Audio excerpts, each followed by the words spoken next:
ای بابا، من نه صبحونه‌ای میخورم، نهارم هم کم میخورم، شامم نمیخورم.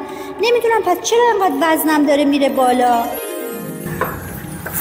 خب ببینید، شاید واسهتون خیلی عجیب باشه، ولی این مواردی که شما گفتین، اینکه وعده صبحانه، نهار و شام رو کم یا حذف کردین، هیچ کمکی به کاهش وزنتون نمیکنه. چرا؟ چون متابولیسم پایه رو کند میکنه و بدنتون رو وارد فاز ذخیره چربی میکنه.